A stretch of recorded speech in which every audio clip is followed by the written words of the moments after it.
Yung gusto ko lang naman po yung dadalaw sila dito sa bahay. O at bakit mo naisipang gumawa ng hindi maganda? O sige nga. Sobrang ano na din po kasi dito sa bahay. Sobrang lungkot na. Ha? Sobrang lungkot na po. Bakit?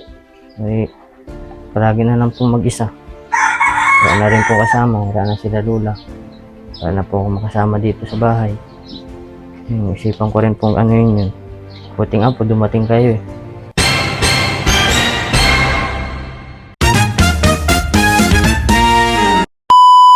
Subscribe to my channel. Good morning, ang mapagpalang umaga po sa ating lahat, mga katuwang.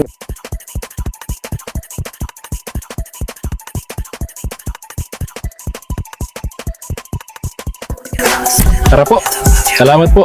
Tara po, samahan niyo ako. Babalikan natin si Leo, yung isa sa mga apo ni Lola Linda na sa upload video po natin ay umiiyak at punong-puno ng hinanakit sa kanyang Lola Linda, sa kanyang mga kapatid, maging sa kanyang tatay na hindi siya kinikilalang anak, no?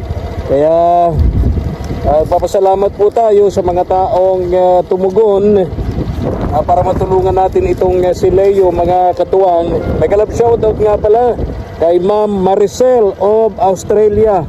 Si Ma'am Maricel of Australia nagpadala po sa akin ng 6,349 pesos and 88 centavos, mga katuwang. At bili tayo dito ng plato, kutsarita, tinidor at bigas. Kahapon nagbigay tayo ng 5 kilo, ngayon 10 kilo. So bali meron siyang 15 kilos of rice. Then pababayaran natin sa kanya yung kuryente sapagkat naputulan sila ng kuryente dun sa bahay nila. Din yung sukli bibigay po natin kay Leo. Tara po. Napakainit.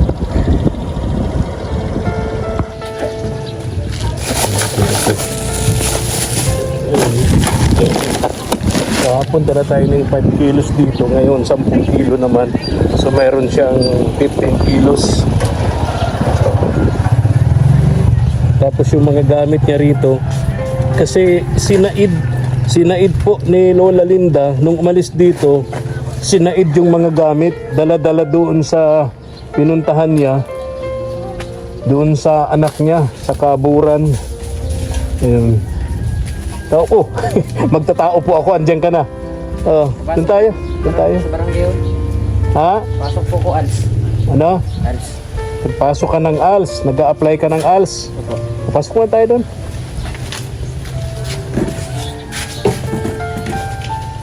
Kumain ka na, Leo? Opo. Ha? Okay. Dali, lagyan natin ng microphone. Lagyan natin ito, balak ko. Kapon may dila akong 5 kilo ano. Apa. Tapos ito 10 kilo ito. Tapos ito yung magagamit dito oh. May ano to? May bakibukas nga. Plato, baso. Saka lalagyan ng tubig. Ano ba yan? Kutsara, tinidor, meron dyan. Kasi wala ka ng kagamit-gamit dito oh. Sakto, mainit. Ha? Lagayan po ng yelo. Oo. Sinaid na ni Lola Linda. Pagkatuwag oh. Yung wala ng kalaman-laman oh. Sinaid ni Lola Linda yung gamit nila rito. Dinala sa kaburan. Ayan.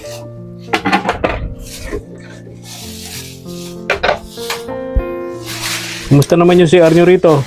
Okay naman po. Ha? Okay pa naman po. Kaso lang may ano na po dito, pre. May butas na. Ay, oo.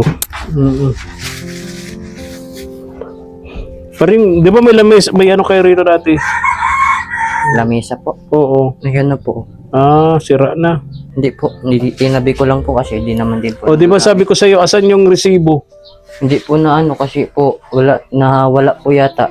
Ito na lang daw po yung aanin doon. Ah, ano yan? ID ni Lola Linda. Opo. Dadalhin mo doon sa Canoreco, doon sa para magbayad ng kuryente, ano? Opo. O, 2 resibo. O siguro naman ng 1,000 yun, ano? Meron po. Higit. Mahigit po. Oo, so ganun. Bayaran mo yung kuryente para maikabit. Opo. Madali lang naman yan kapag kakuryente kasi pag nabayaran mo, kasunod mo na yung magkakabit niyan. Di tulad ng tubig, matagal yun. So yan pag nabayaran mo, agad-agad kasunod mo na yung magkakabit niyan. No? Okay. So, sabi mo galing ka sa barangay. Opo. Maano po ako mapasok ng ALS. Ha? Mapasok po ng ALS. Pasok ka ng ALS. Mabuti ang naisip mong yan. Anong mga hinihingi na requirements? Ito lang, ano lang naman po, PSE lang naman po. Sa Ha? PSE lang po.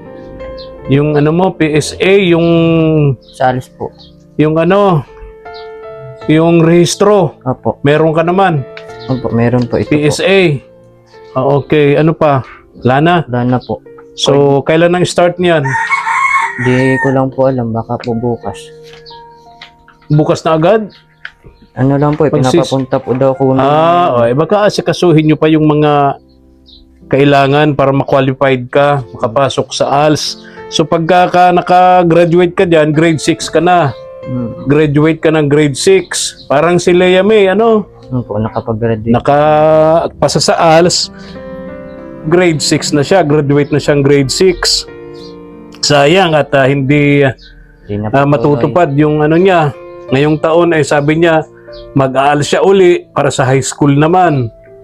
No? Nagkausap na ba kayo ni Lea May? Nag-chat po sa akin, nag-message po siya sa akin na ano daw po, hindi daw siya makapunta, pasensya na daw po kasi daw wala daw siyang pera. Ano pa daw po sila problema. Kailangan po yung dalaw nila dito sa bahay. Yung gusto ko lang naman po yung dalaw sila dito sa bahay. O at bakit mo naisipang gumawa ng hindi maganda?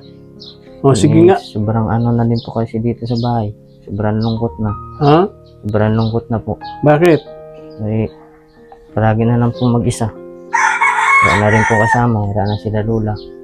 Wala na po ako makasama dito sa bahay. Isipan ko rin pong ano yun. Buti nga po dumating kayo eh. Kung hindi po, paano na po?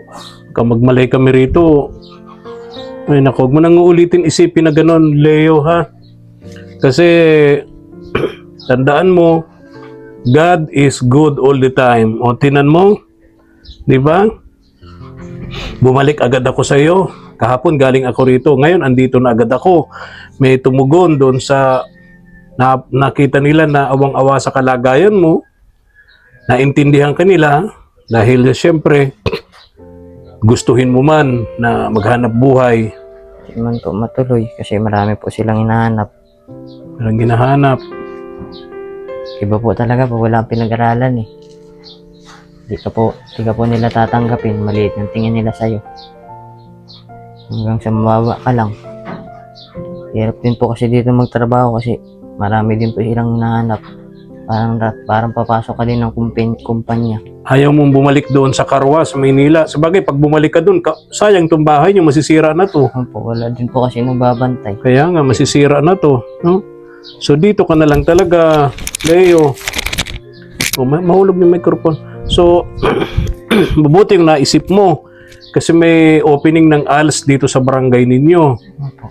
Tama yun. Pag ikaw ay nakagraduate dyan, nakapasa, tulad ka ni Lea May, magiging elementary graduate ka na. No? Di ba grade 5 ka? Opo. Si Lea May noon, grade 3. Grade 3 po. Grade 3. So, nakapasa sa ALS, naging grade 6 na siya. Graduate na, ano? Okay. So, ganito yan, Leo. May nagpadala sa akin dito, si Ma'am Maricel. Si Ma'am Maricel of Australia. Salamatan natin si Ma'am Maricel. Maraming salamat po Ma'am Maricel sa tulong niyo po. Sana po paknubayan po kayo ng Panginoon. Maraming salamat po sa biyaya na binigay niyo. Oh. Sa tingin, ilan ba ang saing mo? Ano lang po? Sulo ka lang naman no? 2 taka lang po. Maghapon na yon. Opo. 2 takal, kalahating kilo yon. Nakikisakot na lang po ako kalalula. Huwag ka nang bumili ka na ng mo dito. Wala naman po kasi ng Pugon. Kaya nga, bumili ka, bibigyan kita ng pambili. Tsaka ano po, kaldero, kinuha na ni Lola. Pati kaldero. Opo. Di bumili. Mura lang naman ang kaldero kawali. Bili ka na lang din. Mas maganda yung sariling luto mo. Tapos pag alis mo dito, kakandado mo lang yan pintuan mo. Di ba may kandado ka naman dyan? Opo, meron po. Oh, inubos talaga ni Lola Linda, mga katuwang, yung mga gamit dito ng mga bata.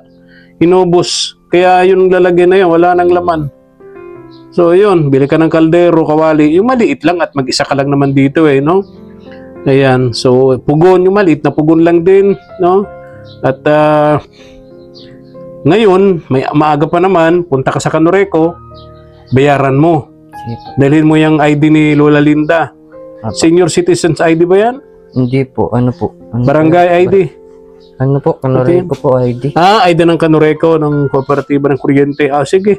Yan ang dalhin mo, tapos sabihin mo, babayaran ko po yung electric bill ni yung lola mo pangalan dyan. Ano? Yan ang sabihin mo.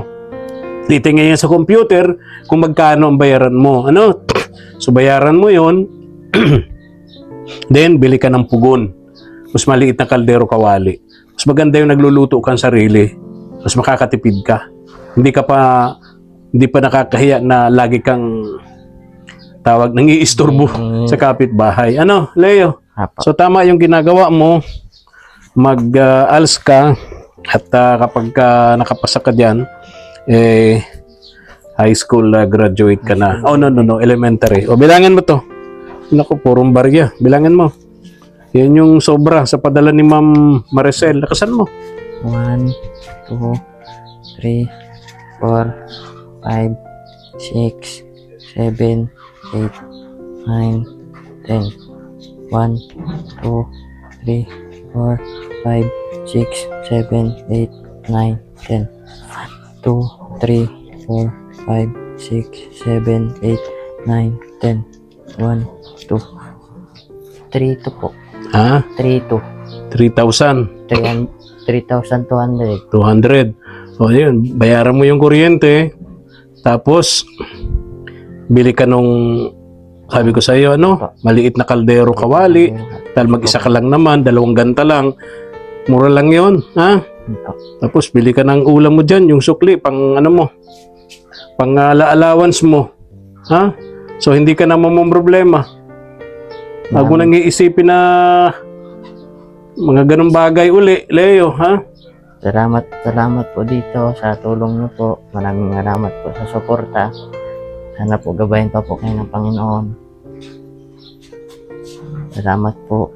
Maraming salamat po dito sa Kuya Efren sa tulong niyo. Nandyan po kayo palagi para tumulong sa amin magkakapatid. Maraming salamat po sa pag-abot ng biyaya sa amin sa tulong ng mga... Bayaran mo yung kuryente rito para makabitan na kayo, ha? Apo. Tapos bili ka ng pugon para may lutuan ka. Ha? May bigas ka, may pagkain ka. Yung sobra dyan, pang allowance mo. Ano? Okay. So yan, Leo, ingat ka, ha? Ayoko mabalitaan na nagbabarkada ka, mga barkada mong tawag dito, nga hindi maganda ang... Di ba yung mga hindi magandang imahe ng barkada? Alam ko naman po yun. Nagbibisyo, no? Ayoko mabalitaan na ganun, Leo, no? Kasi sa mga ganyang edad, yan yung lapitin ng mga barkadang salitang kanto mga walang patutunguhan. Ayoko mabalitaan na nandun ka sa ganung barkada kasi walang patutunguhan yung kundi pariwara ka badang huli. No? Apo. Okay. Maraming salamat po Ma'am Maricel sa mga tulong na binigay nyo. Maraming salamat po sa bigay, sa bigas po, saka dito po sa mga plato, sa pera po. Maraming salamat po. Basta't bili ni Ma'am Maricel, maging maayos ka, no? Apo. Tulad ng sinabi ko, huwag kang sasama sa mga barkadang mga masasamang impluensya, no? Na hindi magiging kaaya-aya sa lipunan, baka pagdating ng araw, mapariwara ka, no? Sa mga ganyang edad, sabi ko nga, yan yung madalas lapitin ng tukso ng mga barkadang masamang impluensya. Ano? Tandaan mo sinasabi ko, ha? Apo. Leo, lalo una, wala kang kasama rito. Tandaan mo, magsilbing lakas ng loob mo yung hindi pagtanggap sa'yo ng tatay mo. Gamitin mo yung sandata upang lalong lumakas ang loob mo, maging hamon sa'yo yun. Magpakatatag ka, abutin mo ang pangarap mo. Pakita mo dun sa tatay mo na tinatanggihan ka niyang maging anak, pagdating ng araw, siya ang lalapit sa iyo upang sabihin ang katagang anak. Ayaw mo ba nun? Gusto po. Yun. Magpursige ka. Yung ginagawa mo, mag-als ka habang may tumutulong sa iyo. Huwag mong isipin yung message mo sa akin na plano mo na sanang wakasan ang buhay mo dahil sa kalungkutan, dahil parang pakiramdam mo mag-isa ka na lang sa mundo. Huwag mong gagawin yon, ha? Huwag mong gagawin yung Leo. No? Hindi ka nag-iisa. Hindi ka nag-iisa kung hindi ka kinikilala ng tatay mo bilang anak. Hindi ka na naalala ni Lola Linda, ng mga kapatid mo. May Diyos na nakatingin sa iyo sa taas. Huwag mong kalilimutan. Magdasal ka lang, Leo. Ha? Magdasal ka lang. Hindi ka niya pababayaan. O, diba? Tulad ngayon, kahapon pumunta ako rito. Ngayon, bumalik na naman ako. Sa mga sunod na araw, malamang bumalik pa rin ako. Ha? Maraming salamat Oo. po. Kaya, huwag mong isipin na walang nagmamahal sa iyo. Napanood mo ba yung vlog kahapon, kagabi? Hindi O, panoorin mo. po. At marami kang mapupulot doon ng mga mensahe para sa iyo, Leo. Ha? Okay. O, sige na. Bye-bye na. Maraming Ingat salamat ka, po. ha? Ingat din po ikaw. Ingat po sa lahat ng nagsusuporta. Maraming salamat po sa inyong lahat. Buti hindi dinala ni Lola Linda yung higaan. Hindi naman po. Ha? Lahat Sinabi na ko- hinakot. Pati yung mga damit dito, ano? Opo, dinala po nila lahat. Dinala lahat. O paano yun? Paano hindi mga... O... Lahat, ano? Pambihira. Naglilinis na lang nga din po ako kasi wala naman din po akong magawa dito sa bahay. Tama yun.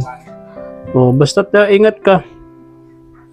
Mahirap nang magbarka-barkada ka dyan. Alam mo na, ibig kong sabihin, ha? Apo. Di ka, may nag-comment doon, nagbibisyo ka daw kasi maitim ang labi mo. Hindi po. Nagsisigarilyo ka ba? Natural po yan. Di ka nagiinom. Sigurado ka. Apo. Ha? Basta tandaan mo, magsilbing inspirasyon sa iyo na lalo kang maging matatag. Gamitin mong sandata yung hindi pagtanggap sa iyo ng tatay mo bilang anak. Pagpursige ka, ipakita mo sa kanya na kaya mong maging matagumpay, mag-isa, kahit wala siya. Ano? Okay. Sige na, bye-bye na. Bye po. Thank you po. Thank you for watching.